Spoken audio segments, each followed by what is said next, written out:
अब हम इंसानों के उस हट की बात करेंगे जो इस प्रकृति के लिए सबसे बड़ा खतरा बन गया है। इंसान इतने जिद्दी हो चुके हैं कि वो लाख मना करने पर भी प्रदूषण फैलाने से बाज नहीं आते, और इसी का नतीजा ये हुआ कि अब ये प्रदूषण ऐसी जगह तक पहुंच गया है जिसकी आप शायद कल्पना भी नहीं कर सकते। इसलिए साल के आखिरी दिन आपको एक बड़ा झटका हम दे रहे हैं। हमारे जीवन में जननी के दो अर्थ माने जाते हैं। एक अर्थ है पृथ्वी, जहां हम जन्म लेते हैं, इसलिए पृथ्वी को जननी कहते हैं, और एक है मां जो हमें जन्म देती है। यह बात आपको पता होगी कि इस समय पृथ्वी पर प्लास्टिक का कचरा सबसे बड़ी समस्या है। लेकिन क्या आप जानते हैं कि मां के जिस गर्भ से हम सब जन्म लेते हैं, अब वहां भी प्लास्टिक पहुंच चुका है। यानी पृथ्वी में तो प्लास्टिक है ही, पूरी पृथ्वी पर और दुनिया में आप सब जगह देखते हैं प्लास्टिक भर चुका है। लेकिन हमने कभी यह सोचा भी नहीं था कि धरती मां के गर्भ से पहुंचते पहुंचते अब ये हमारी मां के गर्भ में भी प्लास्टिक पहुंच चुका है। यानी इंसानों ने कोरोना की वैक्सीन तो खोज ली, लेकिन प्लास्टिक के प्रदूषण के खिलाफ कोई वैक्सीन नहीं है, और अब ये मां के गर्भ तक पहुंच गया है। एनवायरमेंट इंटरनेशनल नामक एक जर्नल में छपी रिपोर्ट के मुताबिक वैज्ञानिकों ने गर्भावस्था के दौरान महिलाओं के गर्भ में माइक्रो प्लास्टिक की पहचान की है। माइक्रो प्लास्टिक 5 मिलीमीटर से भी कम आकार के प्लास्टिक या फाइबर के छोटे छोटे टुकड़े होते हैं। यानी जो प्लास्टिक अब तक समुद्र में, हवा में, पानी में, आपके खाने पीने की चीजों में मिलता था, वो अब मां के गर्भ तक भी पहुंच चुका है। आप इसे खतरे की घंटी कह सकते हैं।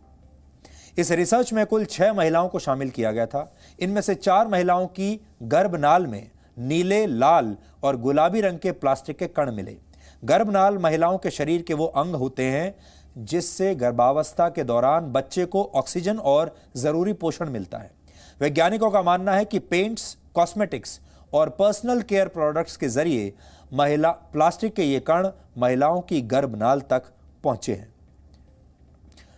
और जन्म से पहले बच्चे के लिए मां के गर्भ से सुरक्षित जगह कोई और नहीं होती। लेकिन इसमें माइक्रो प्लास्टिक मिलने से वैज्ञानिकों की चुनौती अब बहुत बढ़ गई है, और चुनौती ही नहीं, चिंता भी बढ़ गई है। प्लास्टिक की समस्या कितनी बड़ी है, इसे हम आपको एक तस्वीर के जरिए आज समझाएंगे। यह तस्वीर नॉर्थ पैसिफिक ओशन पर रहने वाले एक समुद्री पक्षी की है। इसे एल्बाट्रॉस कहा जाता है, और इसकी प्लास्टिक खाने की वजह से इसकी मौत हो गई। यह पक्षी सिर्फ इसलिए मरा क्योंकि इसने प्लास्टिक खा लिया था।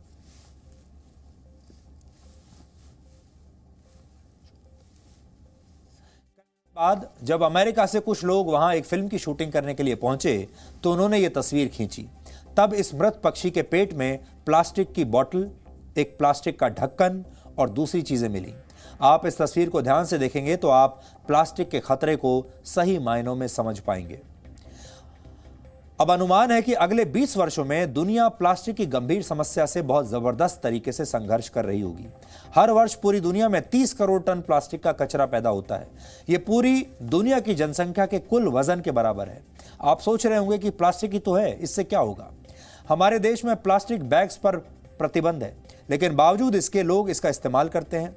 हम ऐसा इसलिए करते हैं क्योंकि हम प्लास्टिक फ्रेंडली हो चुके हैं। एनवायरमेंटल साइंस की एक रिसर्च में बताया गया कि एक इंसान के शरीर में पूरे साल में 39,000 से 52,000 प्लास्टिक के कण प्रवेश करते हैं, और सांस लेते हुए 74,000 प्लास्टिक के कण आपके शरीर में जाते हैं। यानी आज समुद्र, हवा, पानी और यहां तक कि हमारे शरीर में भी प्लास्टिक की मिलावट हो चुकी है।